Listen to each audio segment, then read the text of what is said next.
My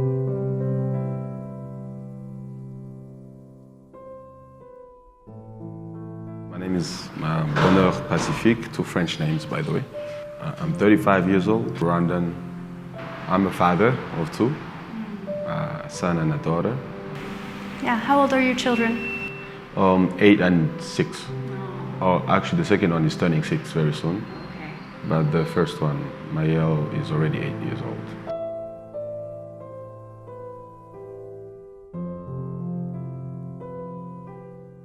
My name is Irene Mizero.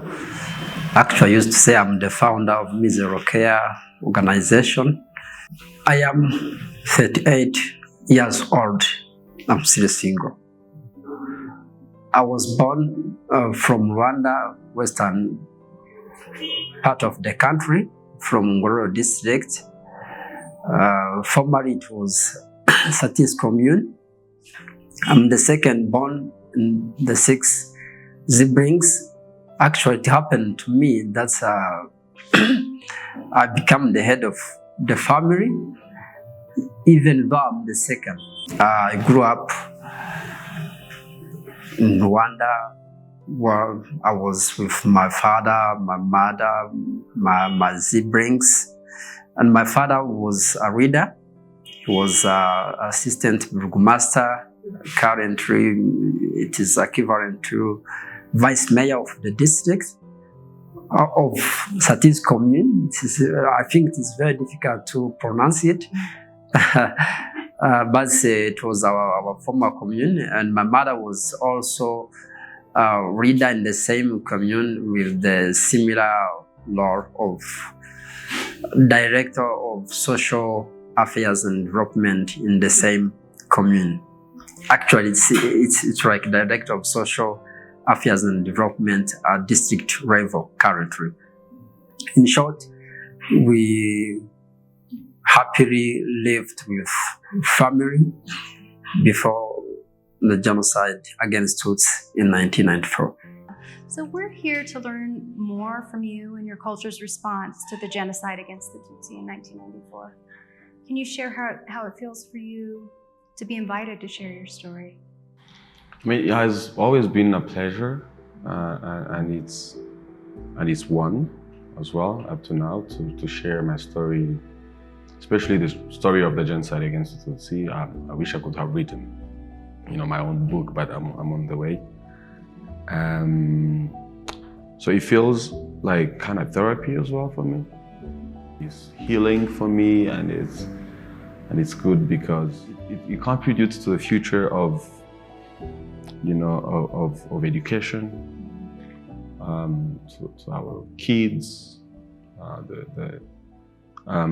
but also, to a future that we wish to have free of all these kind of conflicts, free of genocides. I hate it.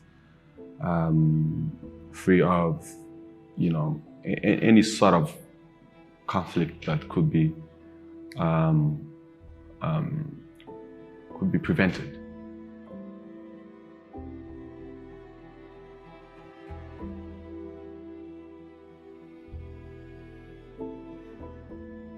In 1994, I was 9 years old, running in P3, primary 3.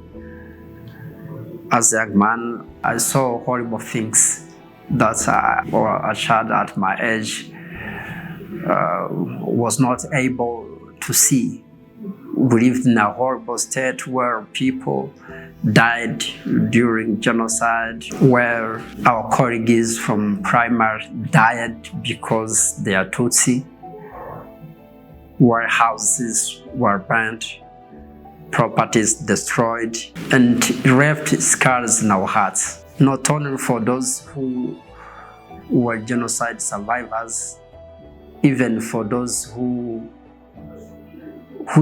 took part in the genocide, and for those who were merely born during genocide, because there are other children who were born during genocide from rape, out of rape. And there are others who merely born during genocide where their parents were from their home, from their neighborhood, to escape from their neighbors who were running after them to kill them. Yeah, we saw heavy things that left scars in our hearts. I was mentioning that it affected survivors, those who took part in the genocide, those who were born during genocide and after genocide. And I can mention, if one doesn't get help, I mean the mental health, psychosocial support, he or she can remain with that wounds. And we're still seeing some trauma that is still fresh, even though we are near to commemorate genocide against Tutsi, 29th.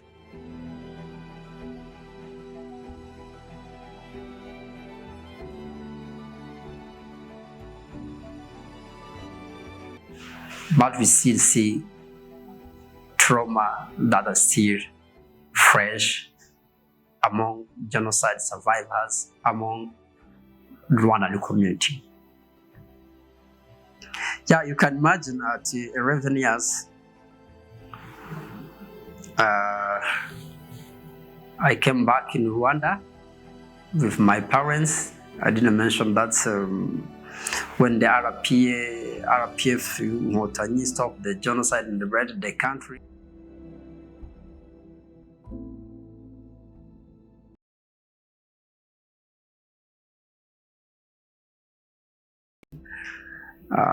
Me and my parents, we fled to DRC, former Zaire, in Katare refugee camp. We came back in 1996 after two years and a half.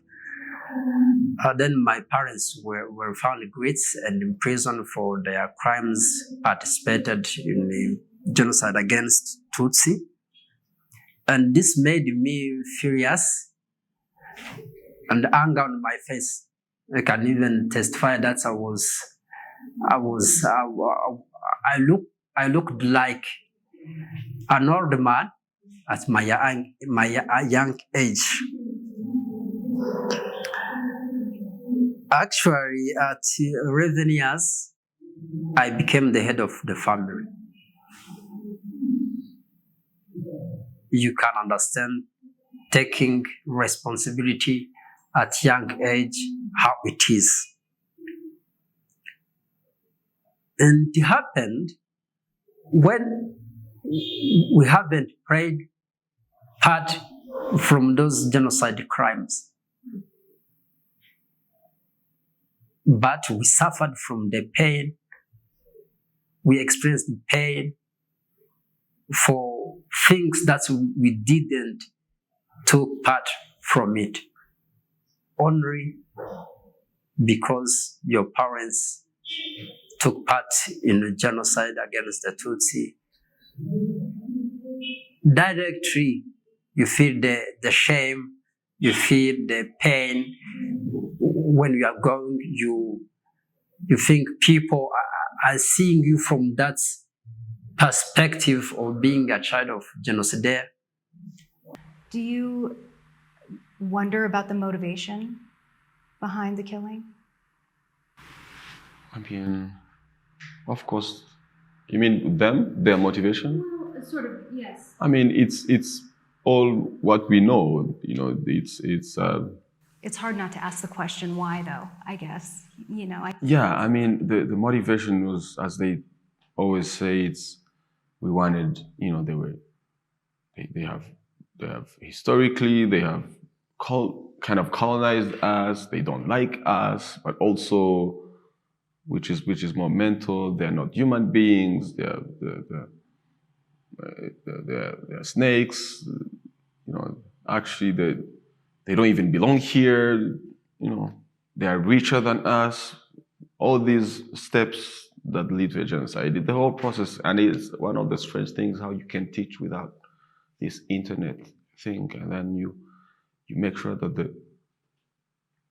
the whole mental,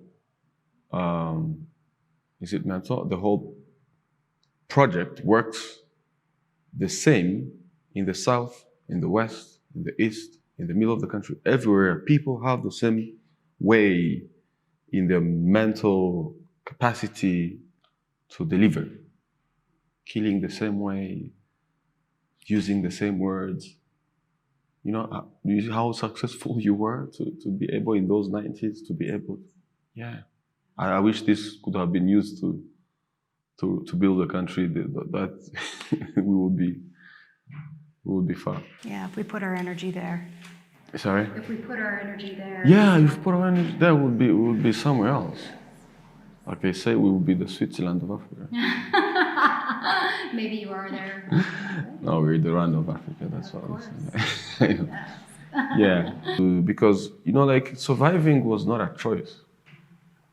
So my mother, who actually chose me among 6 kids, I wasn't the first, you know, the first and the last are always the ones that, I was the 5th. But at some point she chose me, she brought me at Mariana's house, and then she left with other kids and everybody was killed, except me. Mariana she's a hero, yeah. So she needs to be respected and talked about, I know. And I was even with my great-grandmother who was in the house, who died in 1998. So she protected both of us. Her accepting me was probably like, you know, in our community, husbands are the lions of the house. So her making a decision to protect me without asking the consent of the husband was like a second death. You know, like. It's very courageous. It was so courageous. No, she fought. She fought. I remember she fought a lot. Wow. Yeah, she fought with spades. People are good. People are bad. My traumatic story made my relationship hard. It brought me self-doubt. It brought me anxiety. It challenged my public speaking. When I start to speak, fear comes before. All of those things are the effect that people being traumatized experienced. I think it is not my case. I think it's a generalized case. But a message of hope is that healing is possible. In light of the history, it does seem that part of the response to what happened is the eradication of division. Is that true? Yeah. One of the things that I thank the leadership of Rwanda now. So actually, division, I think among the first decisions that were taken right after the genocide in what they called in Nama Zumurugwiro was to say, you know what, you actually Hutu, you are Tutsi, you are Twa, so what's next?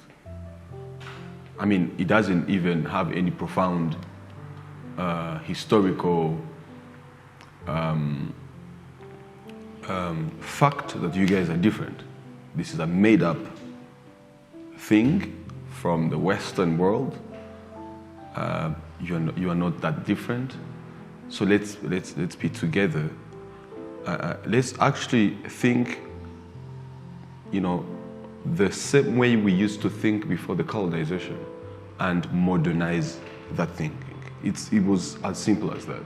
Not as simple as that, but it was more like, let's go back, let's jump back and be who we used to be, like who we really are. We avoid that influence that came in after, and then it worked. If you look, let me put it as in it's I hope people get it well. The physical appearances of who was a Tutsi or a Hutu or a Twa, trust me, because those differences, you know, how the people were isolated from one place to another one, which means you're not going to eat the same things. You know, like people all of them have cows now. After the genocide, you won't see that.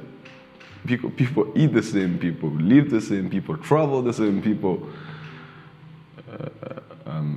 hang out in the same places. I mean, I want to do business with you. Does it matter who?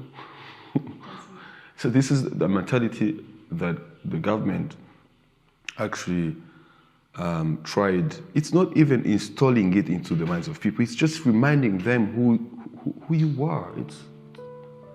Yeah. And then people accepted it. You know, the first advice that the country was given from the UN experts was to divide the country into two. To have a Hutu land and a Tutsi land. Like they did in Korea, like they did in Sudan, like they did in I think in India and Pakistan. Like, just look at the coordinates and then divide. I think among the people who said directly no, President Paul Kagame was the vice president. He said that's not an option. The support we got from the government, actually my father and my mother was leaders at the district level. They could have played a part to help children from my neighborhood to access education. But it didn't happen like that. Yet thinking a child from perpetrators or conflicted families to the genocide crimes being supported by the government to pursue your education at secondary school, at university school, paying for you the school fees. At university school, you get bursary, monthly bursary like other students. And this not happened only to me. It actually happened to all of students who met the criteria to get that scholarship, government scholarship and bursary. In my generation, there's this thing that you need to consider, especially in Rwanda. So you're a survivor or you're not. Your parents are still alive or they are not, and they haven't yet shared anything to you. You haven't yet shared anything to them, but then you still have to share something to your kids. They're waiting for that. And you are waiting for your parents as well. And then the grandparents also, you know, like you see this, you see how fresh it still is. So there's this healing process that we're going through, but also the avoidance of, putting our kids into that process we are dealing or we dealt with. So it's one of the critical things, but ways, we're trying to find personal ways or collective ways to deal with that as well. I agree that it's one of the critical things. One of the most critical things that you're dealing with as both a father and a member of your community is how to share the story with your own children. Yes, we always have this conversation between us, my generation and the lower age one. It's what comes out all the time. One of the frequent questions is, but my dad never talks to me. But then I'm like, because we said I'm in between, I'm like, how do you want your father to talk to you? He hasn't dealt with, or he's starting to deal with them right now. So that gap is still there. But I'll be sharing with you some of the positive stories when you look at the, the generations, the new generation, younger than mine. The work they do, how they meet, in the, like for example, in the 100 days of commemoration, even after that. So if you look at how they're trying to deal with a problem or provoke their parents to talk to them, it gives a very positive feedback on the future. My name is Yvonne Wamahoro, and I'm a Rwandese, and I'm working as Director of Mental Health Services at one of the the private clinic here in Rwanda, which is called Mental Health Hub. Yeah. M-Hub. Yeah, M-Hub. Yeah, if you want. What do you see as future challenges for the work that you're doing with people? A lot of children who was born after genocide against the Tutsi have been affected. Also, they are experiencing some symptoms of PTSD, even though they didn't have been through the genocide, saw it, and so on. In a research done in 2019 by Mutuimana showed that 16 of children, not only from survivors, but of all the population, are experiencing symptoms of PTSD.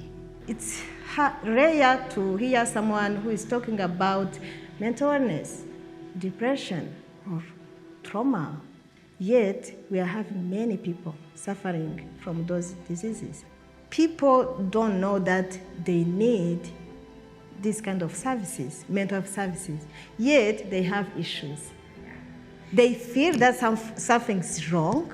Maybe they are sad, or is having migraines, they are not sleeping well, but they don't know what is wrong. What does post-traumatic growth look like here? I can say that when people, the genocide against Tutsi was very hitting, was very hard for the community. Then when people went through it, those who became resilient, many things that happens in their life, like life struggles and so on, are not really difficult for them as should be, as should be for others. And I've seen, for example, in this COVID, yes, it was also a very frustrating period, but as I've seen in the community, they managed it more than what I thought. And I think that it was because they knew something worse than that. I can say that it's somehow how I see post-traumatic growth for the community. Yeah. I know silence kills. Actual silence kills is the great enemy of mental health. Yeah, I would agree with that. It makes people painful. It makes people old while at the young age. But when speaking up, it is for your interest. It is for your own journey for healing. That's why we didn't need to break the silence. And when we get healed, we help others to get healed too. Yes. Actually, it's our duty, it's our responsibility to help others to get healed. Because when we have passed from the traumatic story, what is good lesson that we have learned from it? Yeah. Do people seem to understand the connection between mental health and the physical symptoms? Is that something that you have to educate on? Not all of them, But I think as the awareness is raised nowadays here in the country, some people begin to understand that, but not all of them. Some are just considering it as a pain they don't understand why, or witches who are being poisoned or something like that. I think that so many people don't understand, but some few began to understand the link. Renee, what does recovery and reconciliation look and feel like in your family? And to you? Reconciliation starts from oneself to relate with what happens to you and accept to not remain in that painful state. Decide to start the journey of healing. And when you start the journey of healing, that's where you will get support. That's where you will get a supportive environment. So this journey for you is in part to protect your future family. Yeah, yes, of course. Mm-hmm. Quite sure. Quite sure. That's your contribution. Yeah. Along with this organization, I suppose, right? Yeah, I mentioned that we are raising mental health awareness about mental health issues, and mentioned that when people are aware of mental health issues, this is their starting point of healing. Going back to the origins of Rwandan people and those traits that are so, I believe, embedded in the culture that have, those are the things that you're saying you return to as part of it. Yeah. Yeah. What are those things? I mean, there are a lot of things. We talked about gachacha.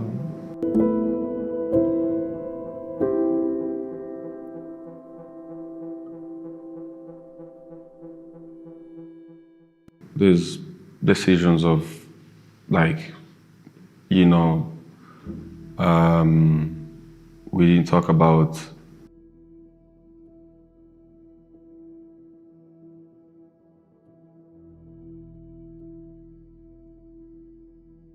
one cow by family, which was an initiation, and an initiation by the president. There is, there are like 5 pillars of them. I can't recall them right now, but there's one cow by family. There is a cha-cha cult. There is, like mutuelle de santé, which is like a universal. I mean, it's not like that one is not like really local. It happens in different countries, but there's a way of conceptualizing it in a random way. On an everyday basis, you are receiving more young people, and I'm happy about this because it means a lot about our future generation. They are valuing their mental well-being, which is good. It's between 20 years and 30. This is really a big number. It's ranging in that category. Few cases are teenagers, younger than 18 years, and a few cases are older, above like 40. There are few cases. Why do you think that 20 to 30 is the most popular group that you're seeing? Yeah, they are educated. This is one. They are open-minded, and maybe they have been sensitized about their mental well-being.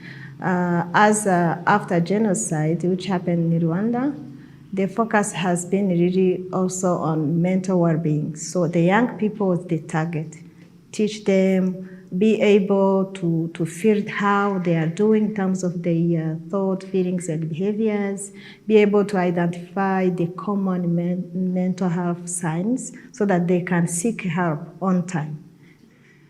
What would you say remains imperfect?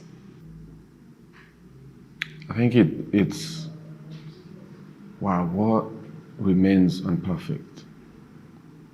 What a huge question. I'll be focusing more on this question. I will focus on actually healing and mental health. I don't like it. It's whether individual or organizational stigmatization of the trauma people have. I'll just put it that way.